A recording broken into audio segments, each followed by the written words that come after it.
I'm so excited to talk about speaking out.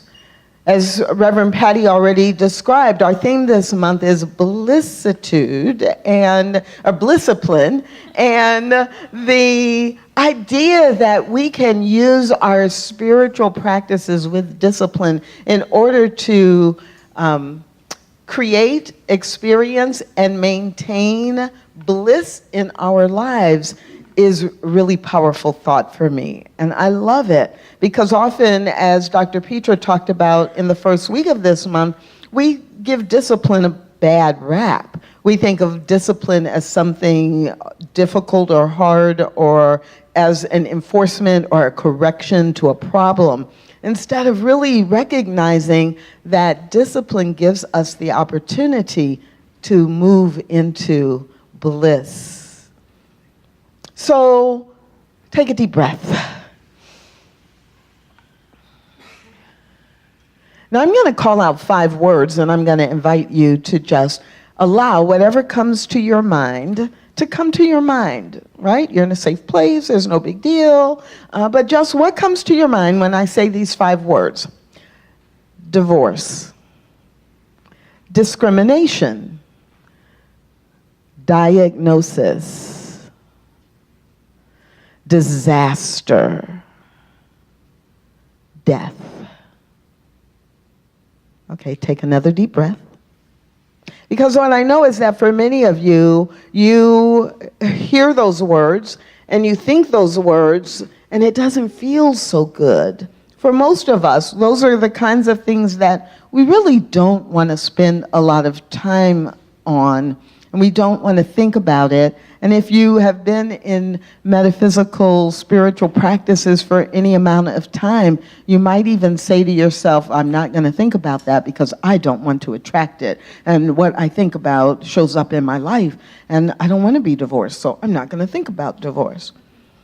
And instead, what we like to think about are things like peace and love and joy and harmony and wholeness and beauty and abundance, and we want to talk about those. We want to attract those into our lives more and more. But the reality is we cannot get to peace and joy and harmony and wholeness and beauty. We can't get there just by magic. I mean, that's one of the reasons that the song is so perfect, because our spiritual practices only work if we work them. And we can't be surprised, or we can't be confused, or we can't be under the delusion that money can buy us peace, joy, happiness, wholeness, or that sex can deliver peace and happiness and wholeness into the fullness of our life, or that drugs will make anything that's not working go away and buy us the spiritual peace that we want to have. So you cannot buy these things. You can use your spiritual practice to move there. And there's a lyric in the song that Lainey sang that, if you're familiar with the song, you probably picked up on it. But if you're not familiar with the song, the lyric goes, give up your needs, give up your poisoned seeds. Find yourself elected to a different kind of creed. Get that? Give up your needs, your poisoned seeds. Find yourself elected to a different kind of creed. And the creed that I have elected for my life, and most of you sitting in this room have elected, is that creed known as the faith, the philosophy, and the way of life that we call science of mind. It is a creed that then allows us to replace the poison seeds with a creed that is repeated in that song over and over again. I believe that love alone will do these things for you. Can you repeat that after me? I believe that love alone will do these things for you. Take that in. Wow. Believing that love alone will create these qualities of God, then I get to practice those things that will allow those qualities to then express in my life. A couple of weeks ago, when Dr. Petra was introducing this theme for the month, she shared what is spiritual practice. And she said that spiritual practice is the regular or full-time performance of actions and activities undertaken for the purpose of inducing spiritual experiences and cultivating spiritual development. That's why we do spiritual practices. I smile and pause because I remember when I was growing up, and I grew up in the church. My family was very involved in the church. And one of the things that I learned, often not because anyone specifically said it, but what I picked up as the lesson was that you do spiritual practices because you're trying to earn something good. You're doing spiritual practices because there's some entity outside of you that is watching you and just waiting for you to mess up. And so you better do your spiritual practices, or you better follow the 10 Commandments, because if you don't, bad things will happen. But in Science of Mind, we don't teach that. What we teach, because we believe that there is one power, it is a power for good, and in its creating each one of us, it has already included in our spiritual DNA these wonderful attributes and qualities, and we simply have to align ourselves with them, and we have a choice about that. And so we teach that spiritual practices actually are our own individual and collective when we do spiritual practice together.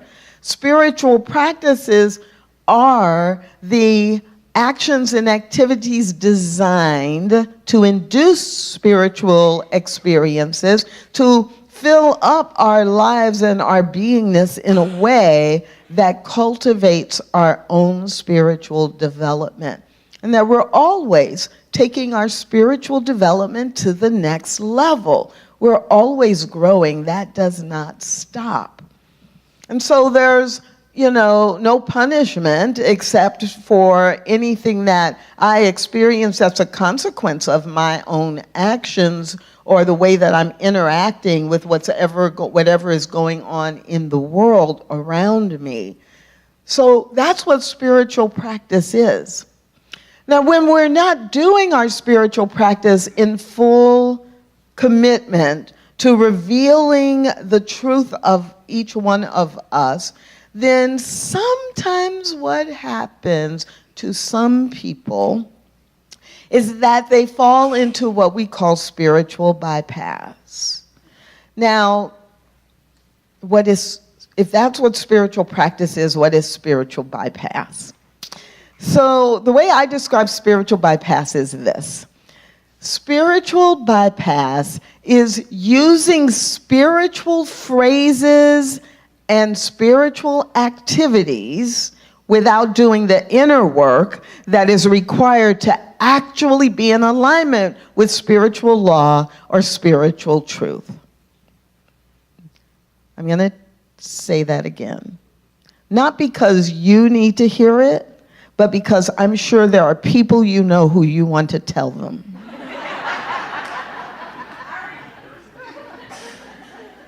So what is spiritual bypass? Spiritual bypass is using spiritual phrases or spiritual activities without doing the inner work that is required in order to actually be in alignment with spiritual law and or proving the spiritual principles. That's spiritual bypass. So what does that look like and what does that sound like? Well, often it looks very similar to true spiritual practice, but, the inner work is not lining up with the words that are being said or the actions that are being taken. So sometimes it shows up like maybe, if I were to go to my Sangha group, my prayer and meditation group, and I showed up and I said, will y'all pray for me? That's good. But I'm not doing anything myself, right? Or I'm not actually doing anything to support the intention that I have. Or it might look like or sound like me saying, example. So, I'm on Facebook and people are commenting and they're going back and forth. And I just say, oh, well, you all are messing around in that messy stuff and I'll just pray for you. Or I'll just pray for the situation, without acknowledging really what's happening on the human scale in a way that allows it to move and heal and grow through it. Because we have to do that in order for change to actually happen. Or saying, I believe in science of mind, and what I've learned is that everything that happens, it's all good. Well, if someone comes to me as a licensed practitioner and they say, Tracy, 2 days ago I came from the doctor's office. I was at the doctor's office and she said to me, I got your test results back and I'm sorry to tell you, you have stage 3 cancer and you have less than a 40% chance to live more than 6 months. I am not going to say, oh, it's all good. Don't worry about it. Cancer is just that something humans made up. Yeah, it's not really real. It's all good. I'm not going to say that because the reality is that the test, the physical expression, there is something that is showing up in this moment. What I will say I will drop into the spiritual truth and move myself and this person into alignment, because I might say, I don't deny that cancer exists. I deny that cancer has the power to define who you are and how you experience every breath you take in this human experience. I may say that I agree that the power and the presence of the divine has the ability to shift and move, and what I know is every cell in your body is actually right now coming back into wholeness and working together in such a way that every cell is communicating with every other cell in order to have the best and highest outcome in your health and your wholeness and your entire life experience. And then I'm going to pray around that, and I'm going to believe that, and I'm going to read about that, and I'm going to stand in that place. But I will never say, cancer's not real. Don't worry about it. It's all good. I will never say discrimination doesn't happen, and that if you're telling me your story about what happened to you because you felt excluded based on your race, your ethnicity, your sexual orientation, your religious group, your physical ability or disability, I'm not going to deny you're having that experience. And just say, I know that we're all one, God is good, and life is great. I'm not going to do that. That's spiritual bypass. I'm going to acknowledge, here is what is happening, and here is your experience, and it's just one experience. Let us look beneath that experience, behind that experience, and bring forth the power of God, and I am right here with you to do that. Let's move through this together. I'm never going to turn my back on it, because if I do that, whether it's for my own life or whether it's because I'm being in service to you, then I am actually pretending that the human experience is not happening. But we are here in these bodies to have a human experience. So as I was thinking about this, many of you know me well enough that, I have this little soundtrack that goes on in the back of my head, and I didn't think it was really the right song to have as the special song before the talk, but I couldn't get it out of my head.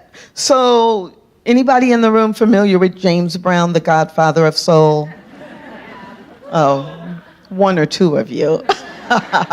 And so there's a song that James Brown sang that I just love because it is so about, or it can be so related to, spiritual bypass. So, I'm saying all the right things. I'm very, very spiritual. Oh, look at me. I can quote Ernest Holmes, and I can tell you all the smart things to say, and they sound so good. But James Brown said, that's like a dull knife. It just ain't cutting.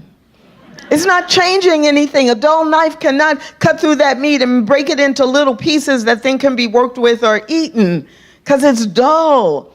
And spiritual bypass is dull. It sounds good, but it is not cutting through the crap of life in any way that allows you to break those pieces apart and then reconfigure them into wholeness.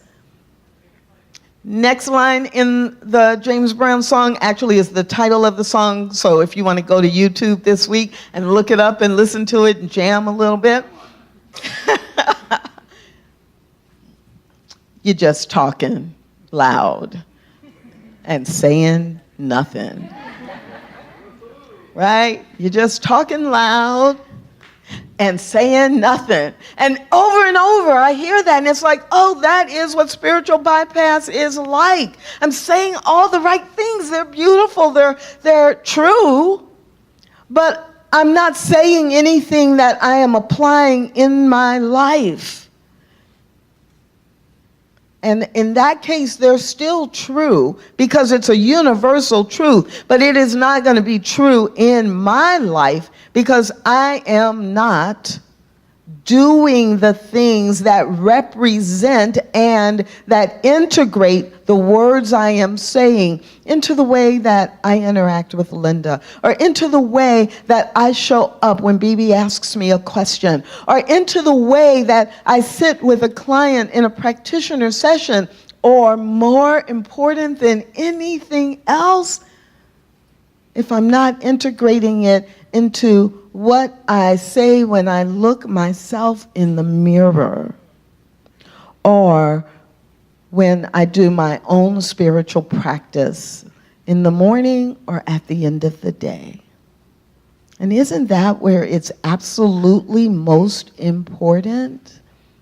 That the words I use and the commitment I make is followed, that these things are followed by what I actually do. There's a quote that goes like this: life itself flows from both clear and muddy waters. Life itself flows from springs both clear and muddy. Life itself is a perfect expression of humanity, and our lessons come both from the clean, clear water that we find ourselves in and the muddy water that we slug through. It's not life with only one or the other. It's not a full and complete life with only one or the other.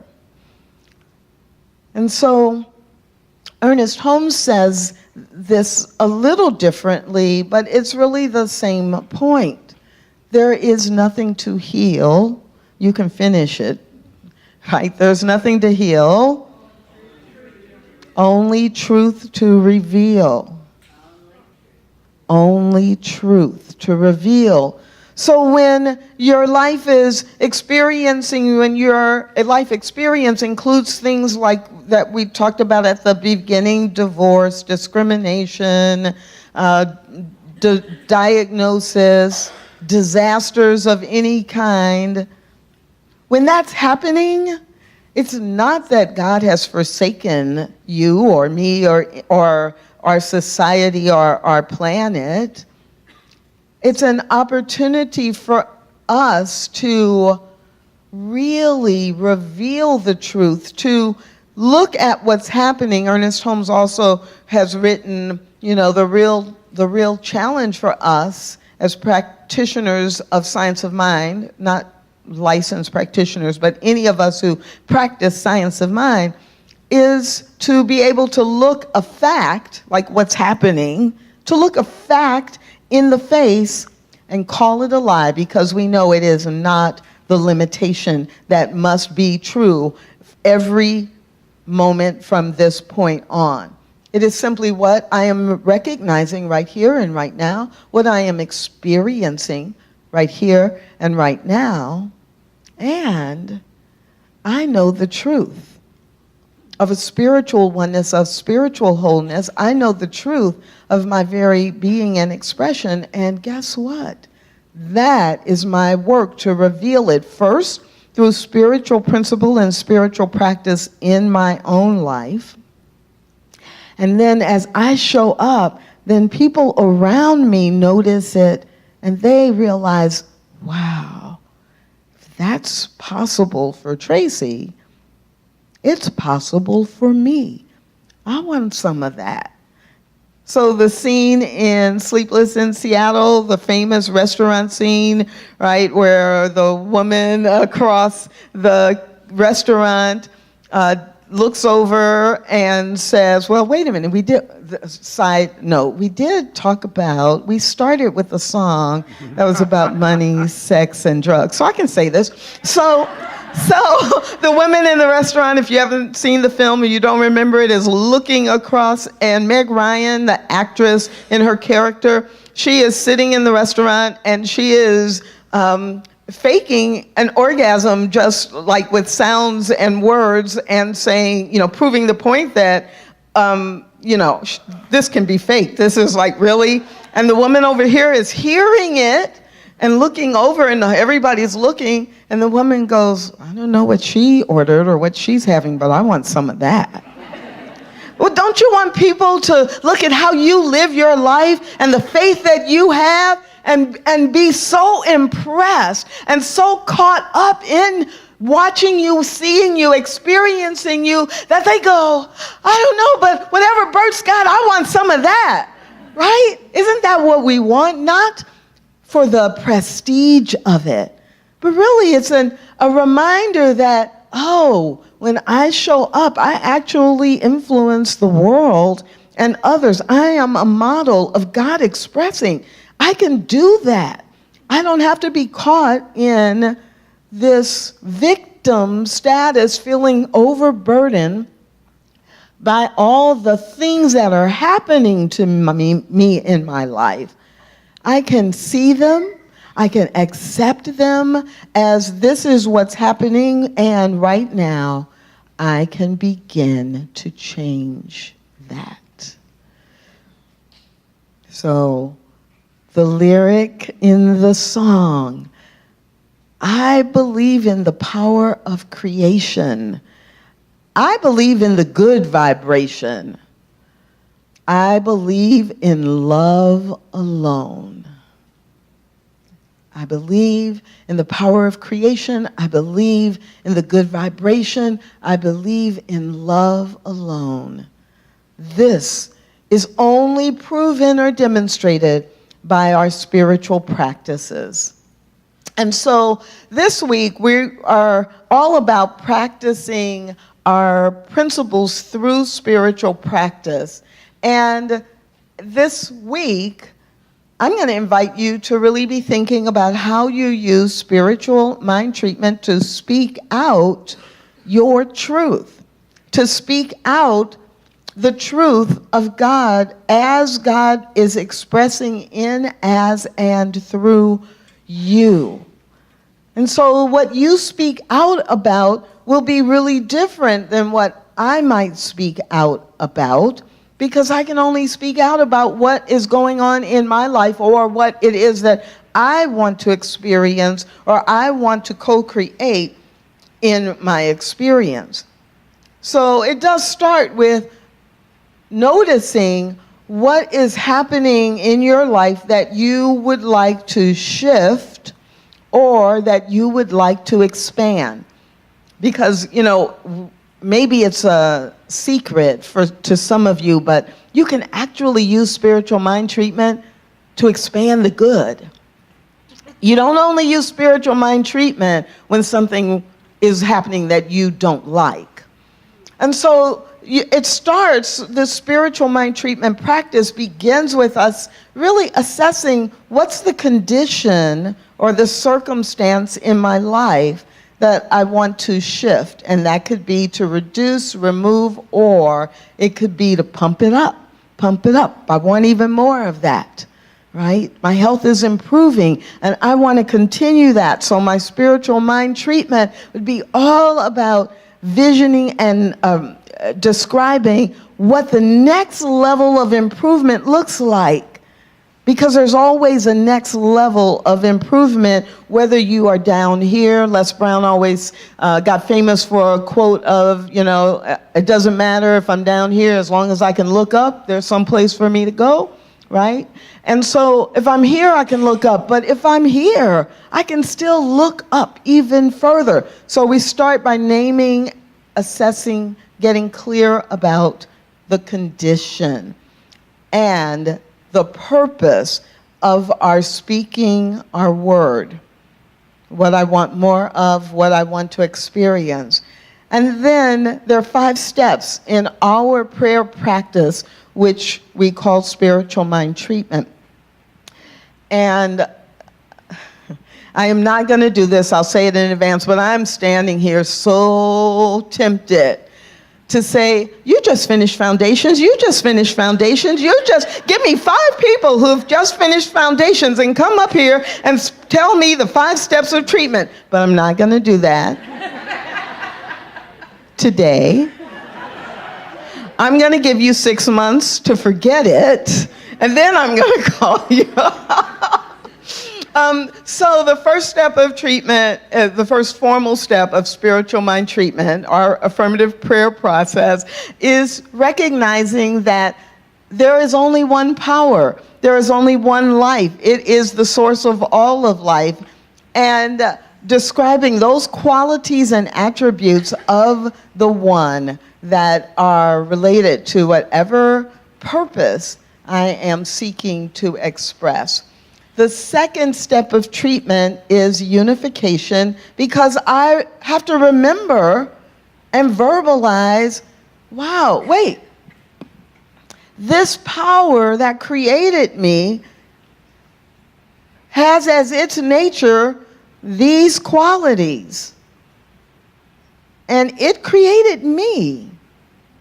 So my spiritual DNA has those qualities already within me.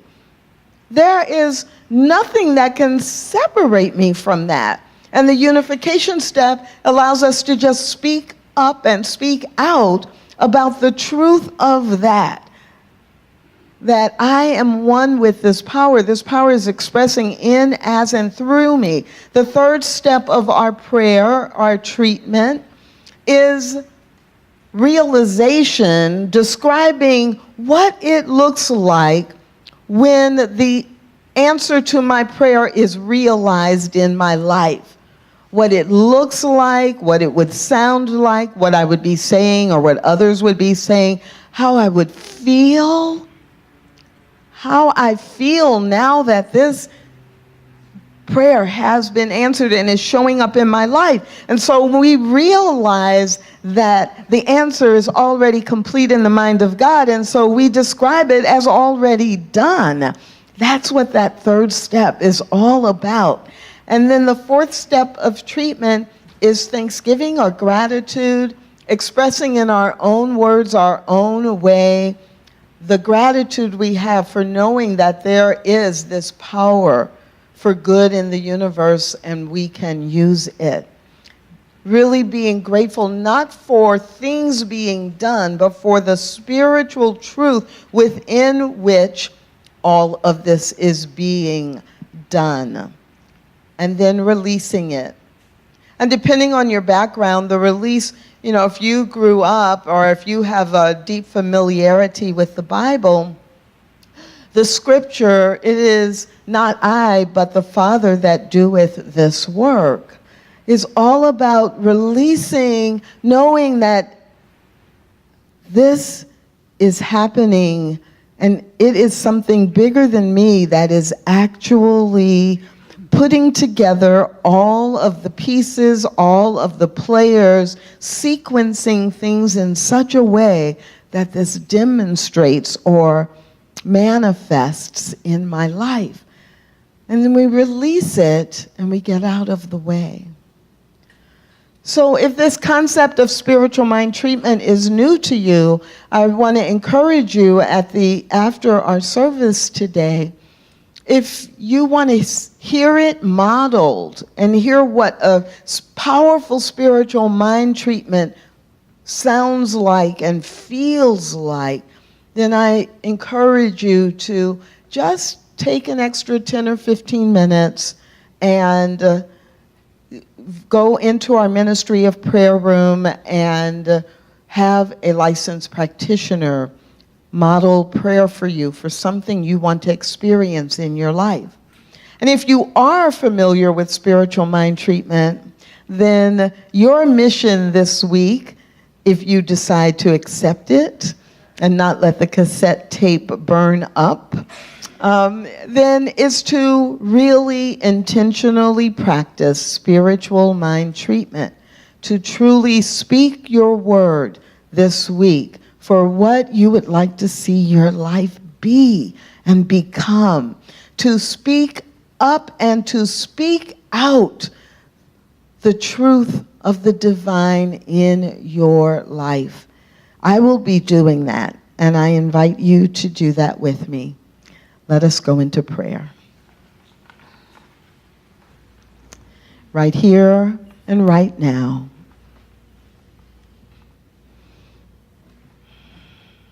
I know there is only one power, one presence.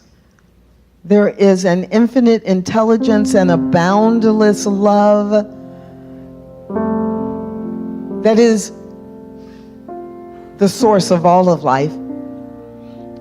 It can be called by many names. In fact, it is called by many names by different faith paths. But what I know is that there is one very simple truth.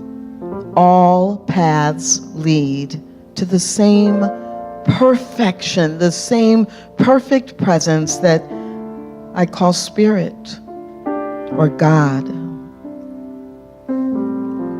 God is the source of each one of our lives individually, the source of all lives, not only human lives, but all of creation. Everything that is alive has been created by this same source that has no limits, that has only boundless love for life and life expanding. So I speak this word knowing that the constant expansion of love and life, moving constantly to best and highest good for all of life, is what I call forth now. I honor it. I accept it. And we commit to look for it in every relationship, every conversation, every activity in the coming week, and to affirm it through our individual and collective prayer work. I'm so grateful for being willing to have the discipline that leads to bliss, for being willing to experience and model BLISSIPLINE in such a way that it shows up in my life and impacts in a positive way the lives of others. I'm so grateful for this and so much more. So from that place of gratitude, I release this word spoken now into the flow of divine activity, knowing it is already complete in the mind of God. And God simply reconfigures every cell, every atom, every system, every activity, every thought, every relationship, every circumstance that needs to be reconfigured for this prayer to manifest and be celebrated in all of our lives. Take a breath. Allow it to completely fill your presence, your mind, your body, and your soul. And repeat after me. Amen. Ashe. And so it is.